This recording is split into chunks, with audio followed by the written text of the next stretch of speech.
एक गांव में एक राजा रहता था। उनकी दो रानियां थी। एक का नाम था मनभावती और दूसरी रानी का नाम था अनभावती। अनभावती का एक बेटा था जिसका नाम ध्रुव था। एक बार ध्रुव खेलता हुआ राजा के पास चला गया तो राजा ने उसे उठाकर अपनी गोद में बिठा लिया। राजा के पास ही रानी मनभावती बैठी हुई थी तो उसने ध्रुव का हाथ पकड़कर नीचे झटक दिया और कहा, अरे अभोगे, तू राजा की गोद में बैठने लायक नहीं है। तूने कोई बड़ा पाप किया है, इसलिए तू उस अनभावती रानी के कोख से जन्म लिया है।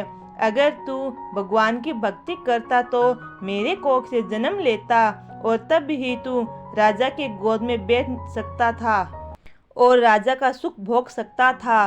तो ध्रुव ने सोचा, अरे भक्ति करने से राज्य का अधिकार मिलता है तो मैं भगवान की भक्ति करूँगा। उसने अपनी माँ के पास जाकर सारी बात बताई। माँ ने शांतिपूर्वक सत्तावना देते हुए कहा, बेटा वे सत्य कह रहे हैं। तूने पिछले जन्म में तपस्या नहीं की, इसीलिए मेरे जैसे अभागन के पेट में आया।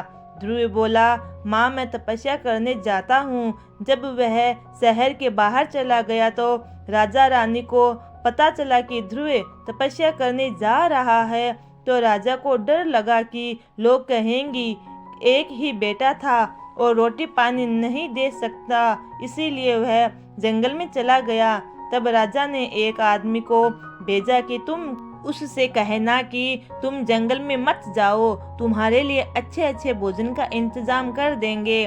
तो ध्रुव ने सोचा, अभी तो मैंने भक्ति शुरू ही नहीं की और अच्छे अच्छे भोजन का इंतजाम होने लगा, और भक्ति करने से तो क्या पता क्या होगा। और वह आगे बढ़ गया, जंगल में चला गया। तो राजा ने फिर कहलवाया कि वापस आ जाओ, तुम्हें आधा राज्य दे दूंगा, जंगल में मत जाओ। ध्रुव ने सोचा कि जंगल में आने से ही आधा राज्य मिल रहा है तो भक्ति करने से कितना मिलेगा। वह आगे चला गया। फिर राजा को पता लगा कि वह तो भयंकर जंगल में पहाड़ों में पहुंच गया। तब राजा और मनभावती रानी दोनों ध्रुव के पास आ गए और कहा, हम तुम्हारे आगे हाथ जोड़ते हैं, हमारा मुंह काला मत करो और वापस घर चलो, हम पूरा राज्य तुम्हें दे देंगे। तो ध्रुव ने सोचने लगा कि अभी तो मैं तपस्या करने की जगह ही आया हूँ और राज्य मिल रहा है मुझे, अब अवश्य भगवान की भक्ति करनी चाहिए। उसने राजा रानी की बात पर ध्यान नहीं दिया और माला लेकर बैठ गया। लेकिन गुरु के बिना प्रभु मिलन का मार्ग कभी नहीं मिल सकता। अचानक वहाँ देवऋषि नारजी आ गए।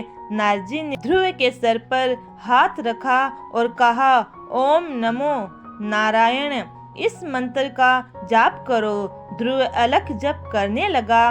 उसका ध्यान विचलित करने के लिए वहाँ भूत प्रेत आकर भयंकर तूफान मचाते, लेकिन ध्रुव का ध्यान नहीं डिगा।